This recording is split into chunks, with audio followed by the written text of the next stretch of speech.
The next question is from Pat Albright, and after, come on over here, after we have about 2 more questions to Larry Krasner, then we'll open it up to the floor. I'm sorry. There you go. Okay. Again, as I said earlier, I'm with the Global Women's Strike, and also which coordinates the National Welfare and Caregivers Working Group. Some of us here, including myself, are current or former welfare recipients and part of a grassroots anti-poverty movement to reestablish our right to a safety net, including the right to welfare at livable benefit levels, and for a living wage for mothers and caregivers. Single mothers are the poorest of the poor in Philadelphia, which has the highest rate of deep poverty in the country. Half of Lower Germantown, mainly single mothers, are trying to survive living at or below poverty level.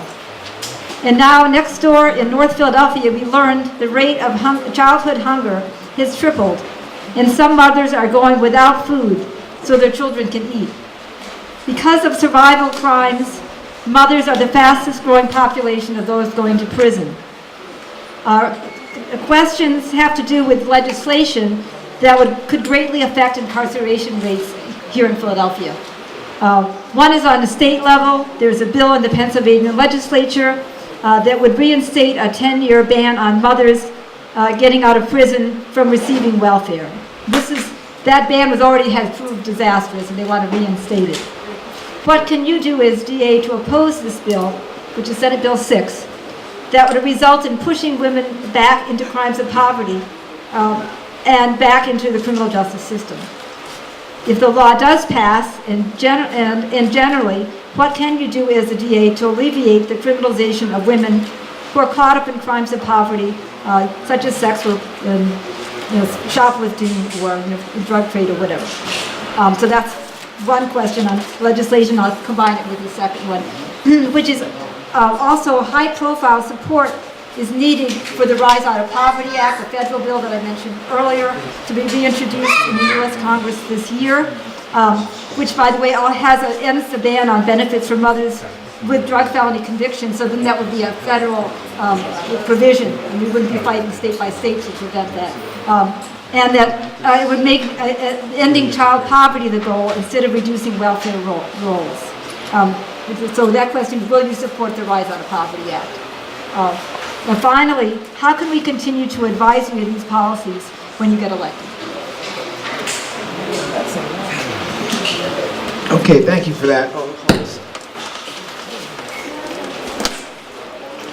Thank you for that. So I think fundamentally what that goes to is there's been this incredibly punitive, sort of retributive, angry way of dealing with people who commit retail theft, sex workers. They do other things to survive because they are in poverty or for other reasons. And then instead of making it easier for them to come out of custody and go a different direction and rebuild their lives, government makes it harder, because government says, well, the benefits that you would have received previously, you're not going to get anymore. This is just dumb.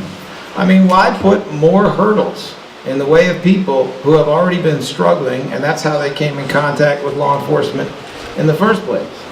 It really doesn't make a whole lot of sense. And it's the same kind of thing we encounter when judges decide that they really need to put 8 years probation on somebody instead of 2 years probation. What we actually find when people study this is people who are given the longer probation have worse outcomes than people who are given a shorter probation, because there was already some trouble happening, usually, not always, but usually there's some trouble happening that brought them in contact with the law. There was some level of difficulty or challenge or dysfunction. And so when they come out at the lowest point where they could be, may not even have a place to stay, may not even have a nickel in their pocket, may not even know where to go, what you do is you put a whole bunch of hurdles in front of them and say, don't trip. It doesn't make any sense. And this question, I think, goes very nicely to that point. So do I like that law, which would say you can't get any benefits for 10 years, this effort? No. Am I in favor of it? No. Would I speak out against it as DA? Yes, I would. In the same way I've already spoken out in favor of $15 minimum wage and other things that fight poverty, which is just one more way to fight crime. You also asked me, though, whether I would be willing to remain in touch with mothers. Well, yes. I had a mother. She was a wonderful mother, and I would be delighted to remain in contact with mothers. I think mothers are great. If it's quarterly, once every 6 months, whatever it is, I'd like to do it.